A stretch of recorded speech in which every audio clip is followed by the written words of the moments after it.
Сайн мэцгаанууд Акины даруйд. За 11 сарын гал мохоттой хонь, арслан, ном ордуудыг юу хүлээж байгаа вэ?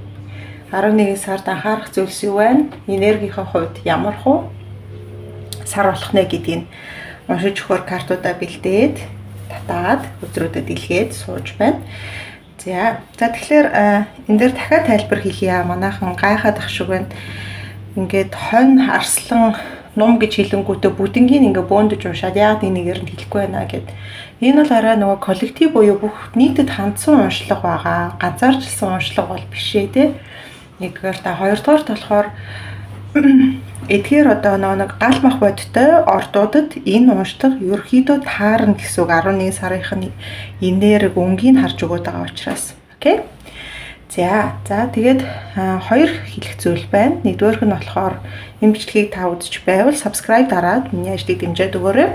За хоёрдугаарт нь болохоор Акины тарот Mystic Tarot Online гэдэг тарot өдөр уншиж сурахыг хүсэж байгаа, бусад мэрэг хийж сурахыг хүсэж байгаа хүмүүст зориулсан онлайн сургалт гаргасан байгаа. Тэгээд энэ сургалтын талаар товчхон 30 секундын бичлэг үзье. За тэгээд үүнийхэн дараа уншлагаа эхлүүлье.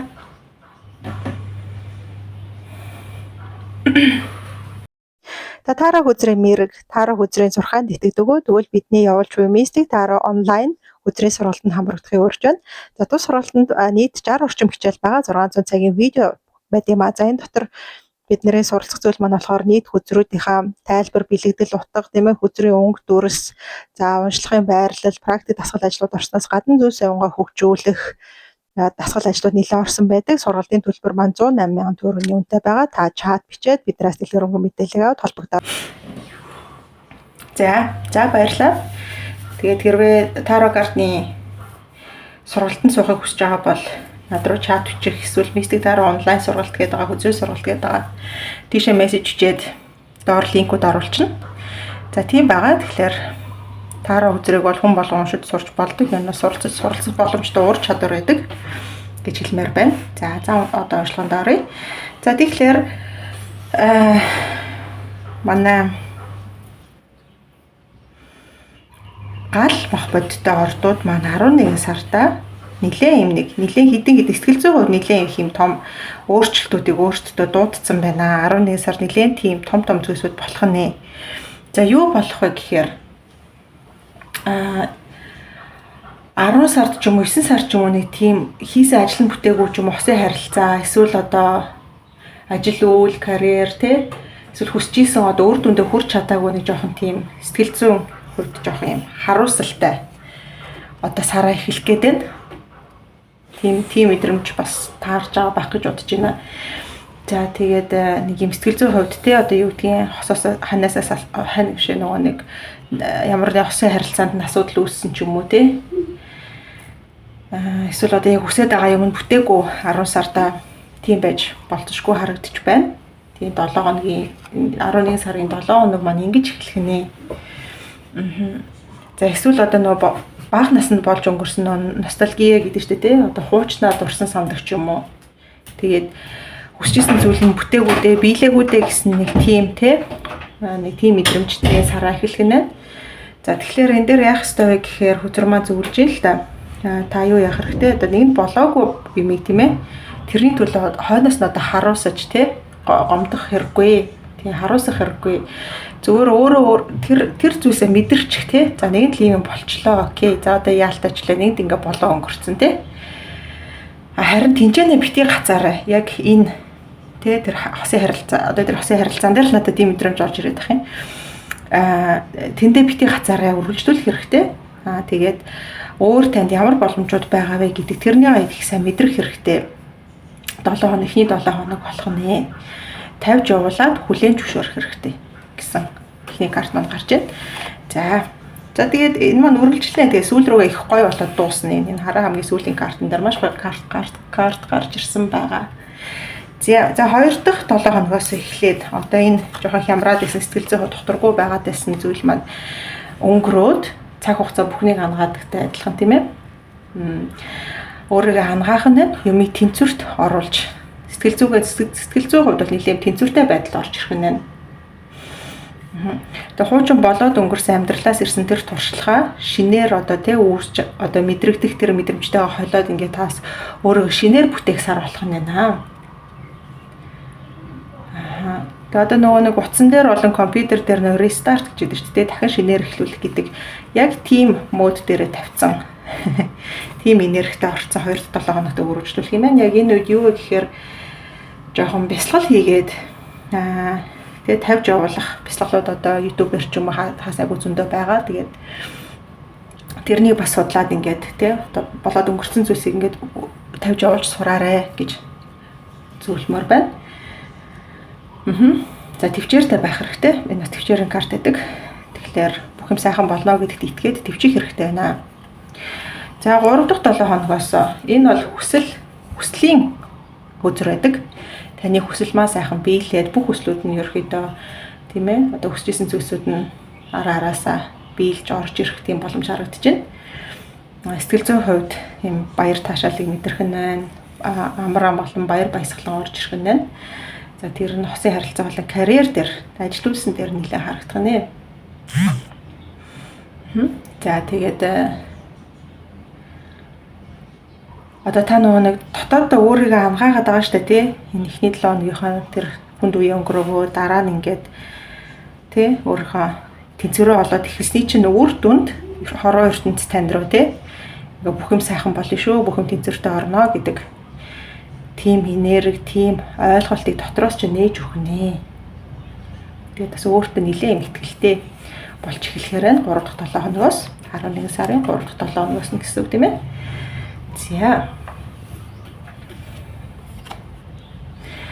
За 4 дахь 7 хоног дээр болохоор нэг тийм аялал ч юм уу. Эсвэл нэг тийм сэтгэл зүйн хувьд болон бие махбодын хувьд нэг цаашаага ингээд амьдралаа үргэлжлүүлэх тийм үе харагдаж байна. Тэгээд магадгүй нэг тийм дасгал хөдөлгөөн жим юм руу явахаар ч юм уу. Тэ өөртөө ингээд гой цагаа зарцуулаад өөрийнхөө эрүүл мэндтэй тэр нь хүний бие махбод ч нөгөө нэг сэтгэл зүйтэй их холбоотой байдаг тийм ээ. Тэгэхээр бие маань ингээд булчин маань ингээд сулраад одоо 50 байдалд орох юм бол хүний сэтгэл санаас дагаад доторч идэг гэдгийг та нар бас мэдэх байх. Тэгэхээр бас дасгал хөдөлгөөн хийгээрэй гэж зөвлөмөр байна. Тэгэх юм бол одоо энэ хүнд байсан сэтгэл санааны байдал чинь цэгцэрнэ гэсэн үг. За тэгээд дээрэс нь юу яах нь тэртээ дэргүй нөгөө хүсэл нь биелээд хорвоо ертөнд сайхан юм ингээ харуулад эхлэнгүүд 50 амар амгалан сэтгэл одоо ухааныхаа хувьд хүртэж эхлэх юм байна. Сэтгэл чинь нэлээд тайвшраад тайтгарах үе. Энэ бол юм шилжилтийн үе яхаа нэ. За тэгээ сарын сүүлээр The Empress card гарсан байна. Энэ маань ерөөхдөө эд баялаг болон шин зүйлийг шинээр бүтээх гэдэг утгаар орж ирж байгаа карт гэдэг.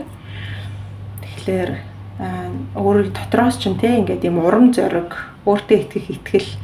За тэгээ бусдын нэг анхаарал төртөх те бусдад одоо бусад хүмүүстэй нэг нь ямар гоё ингээд юм сэтгэл дулаан хүн бэ тийм ээ дулаахан булаамар хүн бэ гэж орж ирэх нь. Тэгээ шинээр бүх зүйлийг шинээр эхлэх ямар нэгэн тийм бүтээлч төслүүд дээр ажиллах.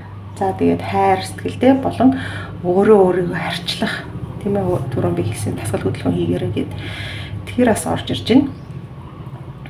байна. За тэгээд энэ юм шин циклтэй амьдралынхаа дараагийн циклтэй орох нэ. Окей. За тэгэхээр ерөнхий өнгийг харахаар ингээд доороосоо дээшээ ингээм өсөлтийн байдалтай график байдаг шүү дээ. Доороосоо дээшээ ингэж юм өссөн 11 сар маань болж өнгөрөхөөр харагдаж байна. За тэр нь юуг ойлгох ёстой вэ гэхээр өнгөрсөн зүйлдээ бити хитрхийхтэй гацаарай өнгөрснөө тавьж явуулаад өөрийнхөө дотоод дуу хоолойгоо сэргээгээд өөрийнхөө бүтээлч байдлаа сэргээгээд үнчээр нь ямар нэг зүйлийг бүтээж үйлдэж явах үедээ аз жаргалыг мэдэрч идэг гэдэг тийм хичээлийг энэ 11 сард хороо ертөнц таныг ойлгохыг хүсэж байна. За одоо энэ Soul Truth card-наас асууж байна. Сүнс нь танд юу хэлмээр байна 11 сартаа яах вэ гэв. За тэгэнгүүт энэ маань түрүүний миний хэлсэн нөгөө Empress card-тай холбогдож байна. Би ямар тийм ээ хүсэл тэмүүллийнхаа төлөө зүтгэх хэрэгтэй вэ? Би ер нь юунд тийм ээ урам зориг маань асаж явж идэг юм бэ гэсэн тийм асуултын дагуу асууж байна. За таны одоо тий амьдралдаа хүсдэг одоо зорж байгаа тэр хүсэл тэмүүлэл чинь таны амьдралын зорилго руу байнга хөтөлж явуулдаг.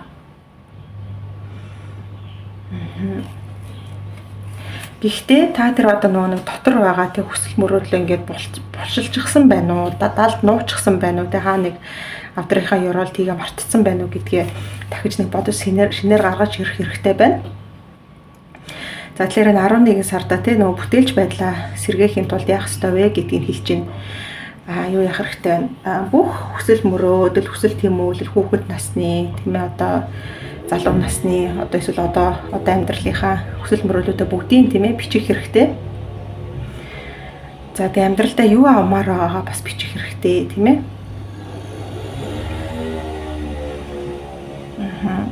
За тэгээ дотоод дуу хоолойндоо итгээд амьдралдаа юу бүтээж хийхийг хүсэж байдаг тэр зүйлсээ амьдрал одоо бүтээж эхлэх сар болох нэ гэж одоо өөртөө дотроо ажиллах сар байна шүү. За тэгэхээр хүн болгонд ямар нэг хүсэл тэмүүлэл хүсэл зорилго байдаг те. Тэгэхээр тэрнийгээ өдөр тутмын жижиг үйлд дарлуулалгүй гаргаж ирээд өнгөлөөд хүсэл мөрөөдлийнхаа төлөө тэмцээд тэгээ одоо 11 сараа тэгж дуусгавал танд бас ихтэй сайхан сар болоод 2026 онд илүү урам зоригтой шинэ оноо эхлүүлэхээр харагдаж байна. За усын харилцаан дээр нь картыг хараад өгье.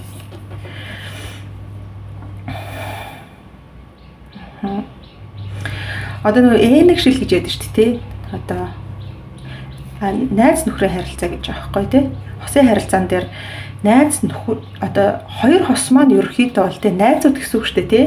Найзууд, хамтрагч, хос одоо бараг л нэг хүн тийм ээ гэдэг утгаараа явж идэг. Тэгэхээр нэг нэгэндээ тий яг тэр энийг шиг тэр мэдрэмжээ дахиж шинээр гаргаж ирээрээ. Найзуудын хоорондоо та нартай нэг нэгэндээ маш чөлөөтэй хилдэг. Тий нэг нэгнийгээ шүүдэггүй, нэг нэгийг сонсдог. Тэр тийм байдлаар нэг хостойгоо харилцвал энэ сар маань илүү сайн сар болж чадах нь одоо нэгсэндээ найз нөхдийн хувьд одоо баг хос амраг гэхээсээ илүү яг тэр найзуудынхаа хүрээнд яаж харьцдаг шгэ нөхөртөөгөөс их нартайгаа харилцвал илүү тий үр дүнтэй тэгээд хосын амьдрал чинь бүр юм драматик гэж байгаа байхгүй бүр маш юм өндөр нэлээ юм том гүн хэмжээгээр сайжирна гэж байна. За тэгэхээр хостой хүмүүс маань яах вэ гэхээр энийг бас даган биелүүлвэл илүү харилцаанд амжилттай байх нэ. За энэ шинэ карт орсон байгаа. Healing energy. За энэ дээр энийг би энэ нөгөө түрүүний тэр гомдол тийм ээ хариуцлагатай холбож тайлбарч хийж өгье гэж бодож байна. За энэ дээр хүзрээ татаад авчиж тэгээ тайлбарлая.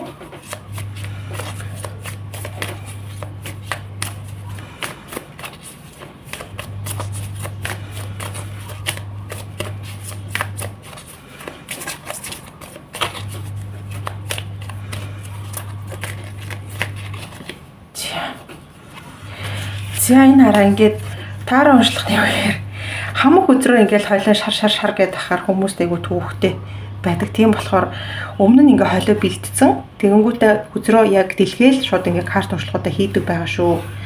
Тийм ээ тэрнийг бас ойлгоорой гэж хүсэж байна. Тэгэхгүй бол ингээд саяных шиг те ингээд баг хэдэн секунд нь шар карт эргээд ахаар бас тийм ээ хүмүүсийн бухимдлыг бас төрүүлгээд авах болов гэж бодож байна.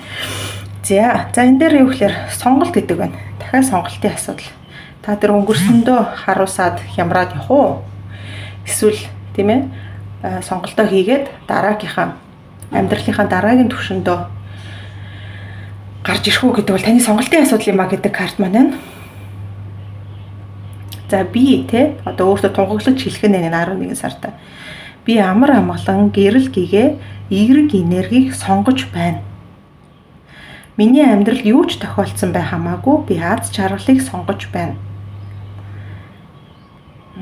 Би тэгээд айдсаас тийм ээ өөрийгөө чөлөөлж өөрийнхөө бодлоо гэрэл гэгээ бурхан руу чиглүүлж байна гэсэн тийм сонголтын карт байна. Тэгэхээр хүн гэдэг амьтанд тийм ээ хүн гэдэг амьтанд юу байдаг вэ гэхээр сонголт бидэрт сонгох хэрэгчлээ өөрт байж идэг.